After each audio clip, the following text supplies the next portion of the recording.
Now, we're only a couple weeks out from the release of Sonic Origins. Now, if you haven't heard about this game, what it is a compilation of all of Sonic's original games. Like, well, maybe not all of his original games, but all of the most popular ones: Sonic 1, Sonic 2, 3, Sonic and Knuckles, and Sonic CD, which is actually a lot of Sonic for your money. You're getting a lot of the good stuff for your money there. Now, as I mentioned, this game isn't even out yet, but it's not even released, and it already has a lot of like weird, controversial stuff going on with it.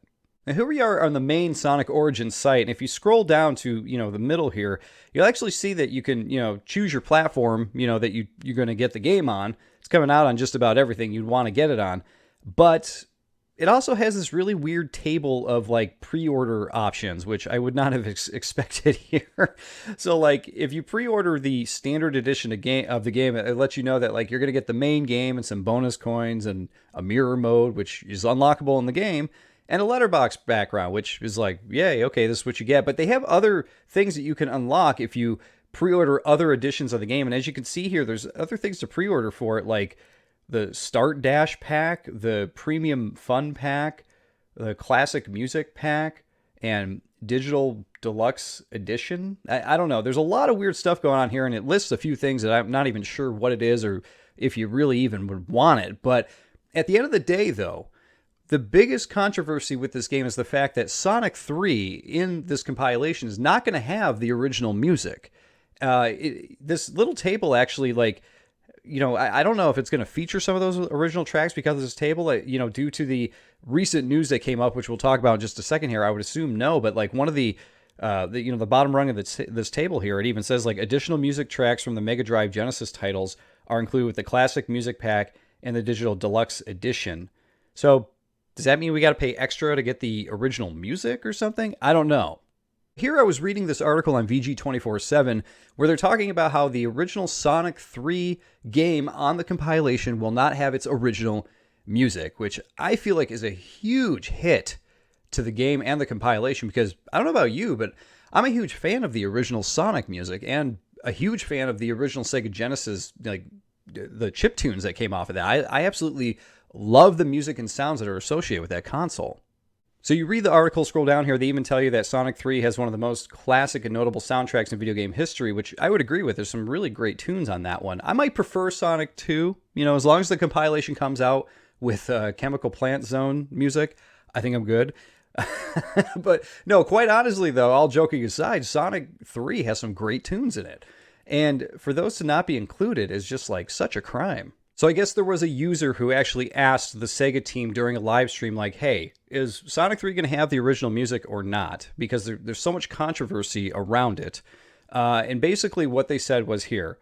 One of the questions that they see over and over is, what is the situation on the music with Sonic 3 and Knuckles? And he says, while unfortunately we can't use all the original sounds from the Sega Genesis version of the game, they have somebody working really hard to adapt the original music that was composed in '93 for the new compilation for Sonic Origins. So I don't know, like, that's weird, right? Like, it's cool that they're gonna kind of like make some new music or grab pieces of old music and update them for the compilation, but at the same time it's like I played the game with those original tracks. It's gonna be really, really strange.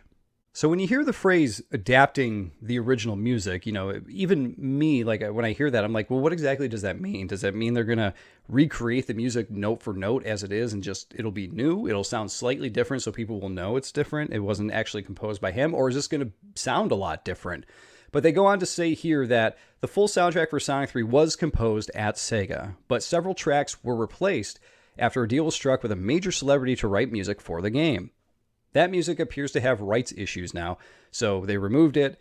So it'll be replaced by quote-unquote beta music that never originally saw the official release. So this is going to be done by the regular Sonic composer as well. So it sounds like they're completely replacing the music with beta tracks that were never used back then. So what a weird and interesting kind of way to go about it, right? I would almost like them to release a YouTube trailer or a YouTube video based on this, just to show us like, here's what the new music is going to sound like, right? So depending on how long you've been a gamer for, you may or may not know about this, but the celebrity that they're talking about is Michael Jackson. And supposedly, Sega has never really confirmed or denied this, but Michael Jackson was brought on to do some tracks for Sonic 3, which was at the time pretty cool. He was top of the world at the point, right?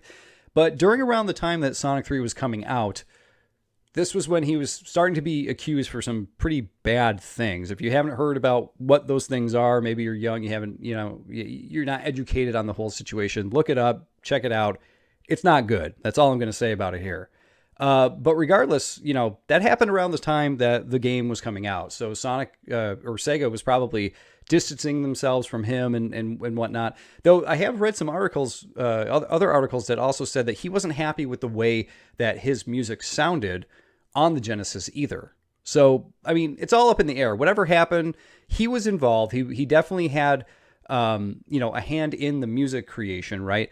But at the end of the day, he had his name removed from it for some odd reason. But the rights remain. So with Sonic 3, the musical rights have always been a little weird. Whenever they did a re-release of Sonic 3, it's always been kind of a pain, Now, I'll include a link to that article so you could check it out for yourself, but there's actually some cool YouTube videos on there that actually show you which tracks they think were actually composed by Michael Jackson, and they compare it to other works of music that he's done with other artists and some of his own to say, like, okay, this probably is one of his tracks.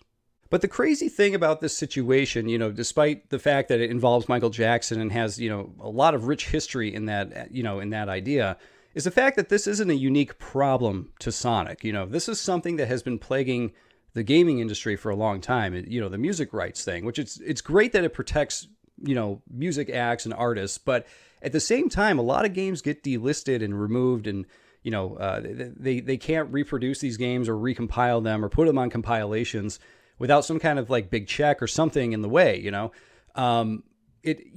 like Grand Theft Auto, I believe, were delisted at one point because of the music tracks, or they had to remove music tracks. Things like the Forza Horizon series, I believe they delist those games every now and then because of the car deals and the music deals that they make, because all of those games feature like, big music from bigger bands and stuff. So it's not unique to Sonic. I mean, this stuff is all over the place. And I know that this has become a problem for people on YouTube and Twitch too. People who will just play a video game and it features a song, not even, a song by a major artist, but it will trigger that video, and basically people can't make money off of their video that they were working on because it features a piece of this song made by somebody. And it was just like 5 seconds of flavor, for somebody in the video. So it's a very interesting situation. I'm not really sure which side I stand on, because I definitely stand with artists and I want artists to be supported with what they do. But at the same time, man, it's tough, right? Because it's like you have Sonic and you want Sonic 3 to be preserved and in its original state for people to play, but it looks like that's just not possible. And for other games that get delisted, it's a big problem too, because people who come up and get new consoles and new Steam accounts and stuff like that, they might want to play these older games that have been delisted, and they have no way of purchasing them or playing them unless they want to pirate them. So, yeah, I guess that's just the world we're going to live in, huh? Well, there you go, guys. I thought that this was actually a pretty interesting topic to talk about. Tell me what you think in the comments, because I'm kind of torn on the whole situation. It's a very weird gray area situation for the game industry, for sure. But hey, I just want to say thanks for watching, and of course, I'll see you all on the next one.